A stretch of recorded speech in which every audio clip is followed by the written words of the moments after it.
So technically, when we bring in this guest, it's opening kickoff. And it is great to see our friend Rob Valentino. You're in Phoenix? Yeah, currently in Phoenix, by way of Argentina to Houston to eventually get here. So And so what time of the morning is it, sir? right now it's 6 a.m. in Phoenix, Oh, but it my. would have been 10 a.m. in Argentina. Oh, so it would have been 10 and you got home. And so I'm waking you up at the crack of before dawn to come on here to be the leadoff hitter at 9 o'clock Eastern time in Atlanta. Yeah, that's it. There's no better way. Oh, man. First off, thanks for getting up this early. I feel kind of guilty now that you're in Arizona and it's like 3 hours behind and it's 6 o'clock in the morning to get you to do this interview, man. No, it's a pleasure. It's always good to see those familiar faces from Atlanta.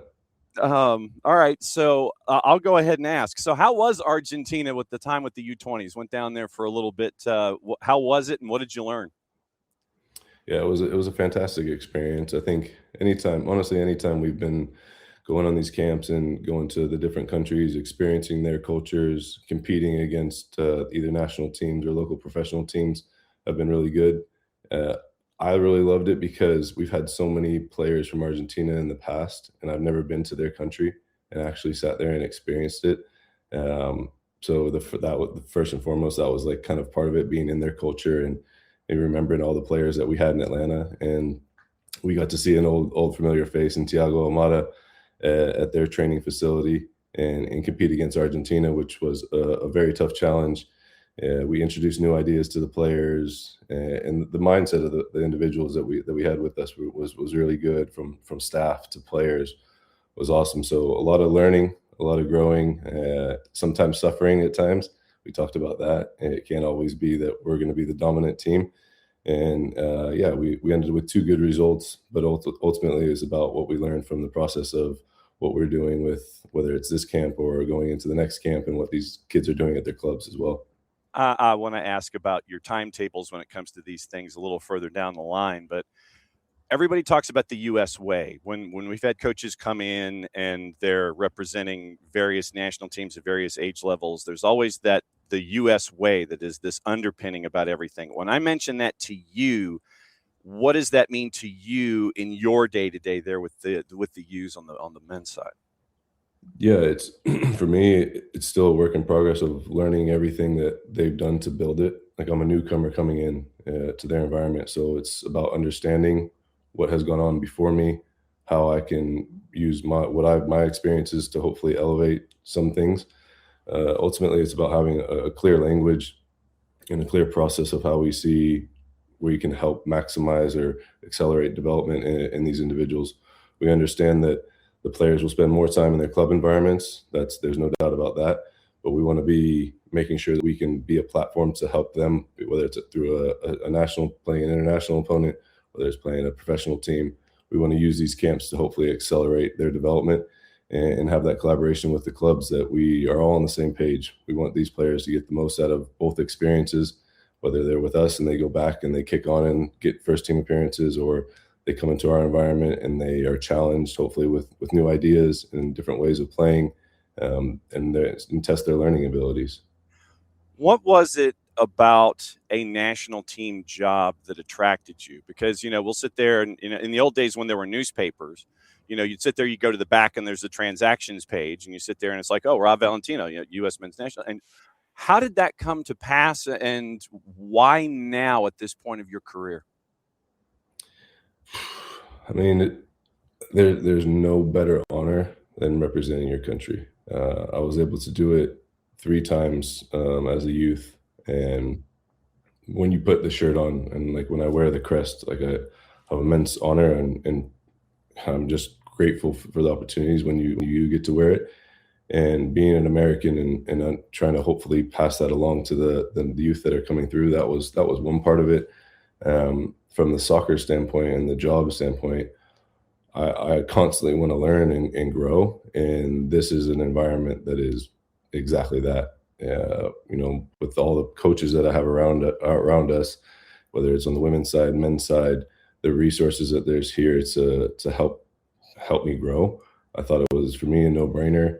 Um, and we have so much. The good and the bad part is that you have so much time in between that you have time to reflect on camp, reflect on your processes, reflect on trainings, communication, leadership, and on the other side is that you can sit with that for a while in between camps. Whereas on the club side, you're go, go, go, and you fix on the fly. Yeah, you have a process of what you're doing, but ultimately you're working towards the weekend or even a midweek game to fix and correct things as they go. I do love the high pace of that, but also when you get in camp, you get a little feel of it. So yeah, there was multiple things that attracted me to it. Ultimately, like the people that I work with are what makes the difference. You mentioned learning about processes and the ins and outs of it. What have you learned about yourself? How different are you now, or are you different and just learning, I guess? Yeah, look, I'm still the same person, but I think if you ever sit there and go, I know it all. I'm good. I don't need to learn anything different. Um, the framework overall is the same.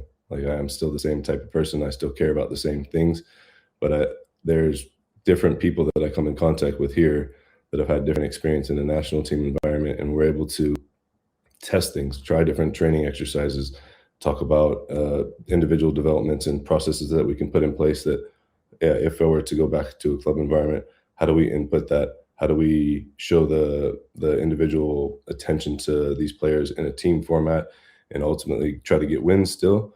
Um, I think I also have this perspective now when I do have these communications with clubs is that I understand what they're going through, and now I see it on this side of the differences. So to have this experience to say, okay, this is what a national team environment is like, this is what a club environment is like.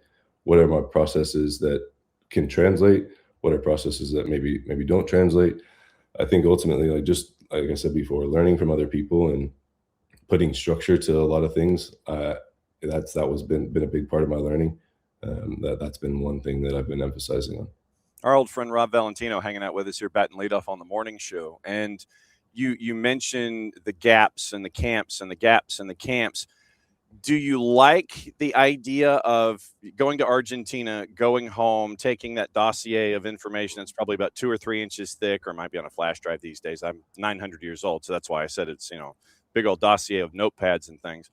Do you like the idea of a camp and then kind of analysis and then going into another camp, or is it is it kind of an odd duck where instead of being in day to day and doing it in a team environment in a professional franchise, I guess discuss the differences. I guess do you like the idea of having that time to regroup and recalibrate after a camp like this?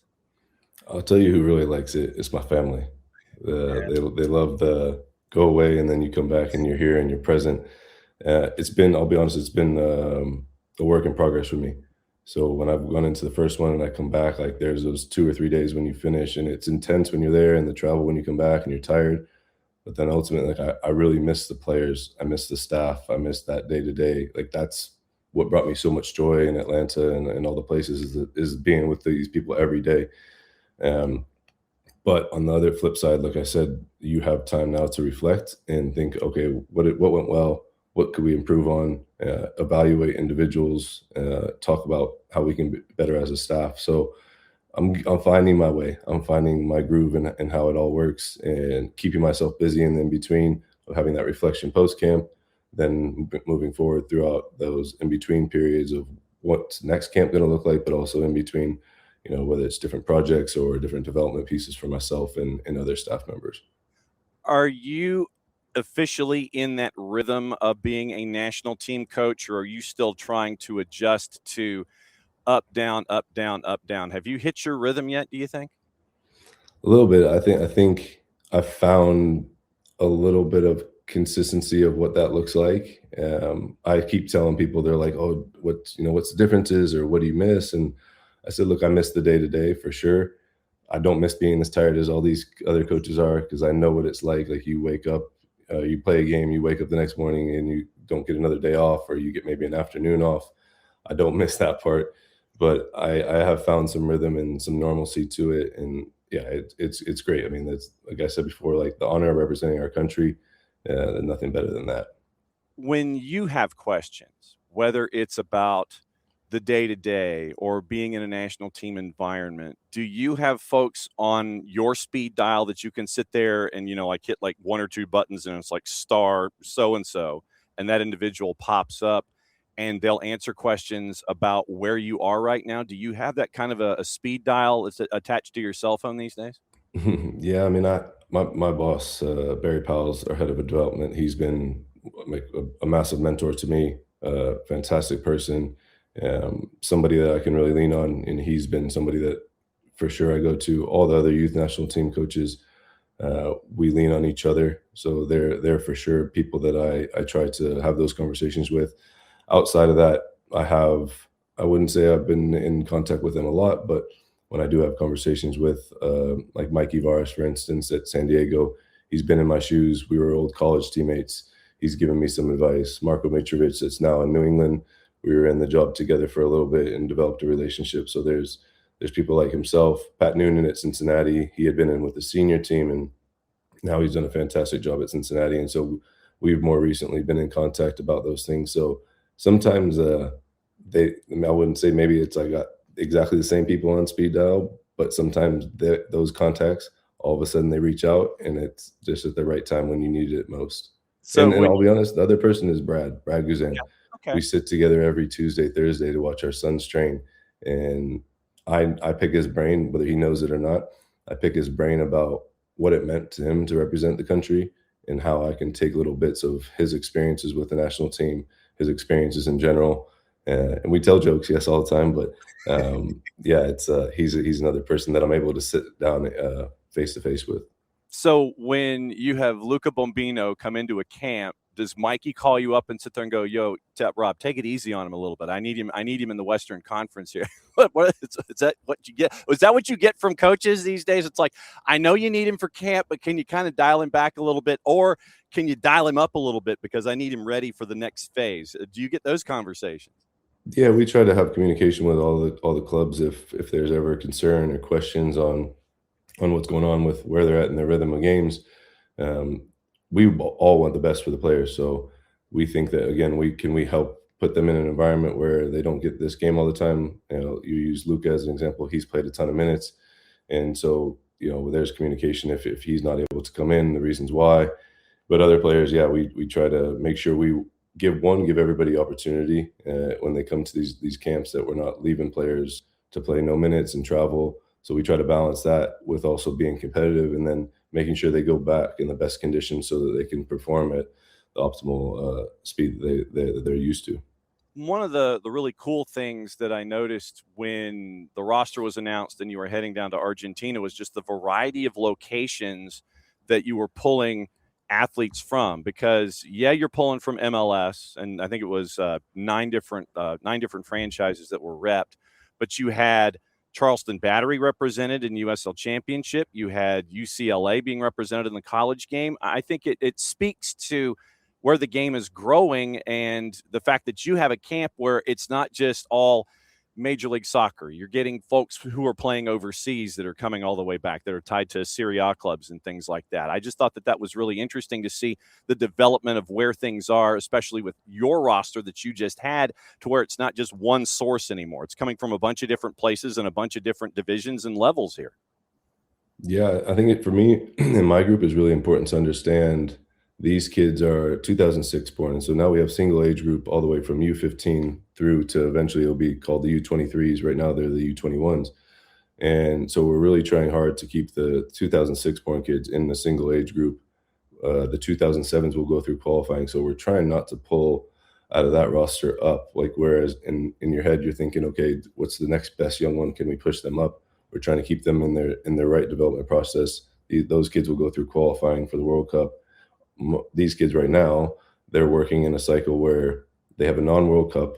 That U20 World Cup just finished. Now they're going to eventually, hopefully in 2 years' time, their next big event will be the Olympics. So I've looked at it as, in this process now, where can we see talent? And in the last camp, we had injuries over different positions. So you start to develop a roster of what you think of having consistency, because I think that's important for a team to go and perform, but also looking at multinationals that feel like they want to represent America looking at untapped college kids, looking at players playing in USL. I think there's a lot of value in playing in a men's league and playing professional minutes. So, and there's guys in MLS Next Pro that come into our environment that maybe haven't got a chance with the first team, but they have a lot of talent. And when their opportunity does come, whether it's at the club they're currently at or whether they make a move, that some of these kids are ready for that next level. And I just want to like, it's such a big country. I don't want to miss a player. I want to make sure that there's a chance that we have had eyes on people.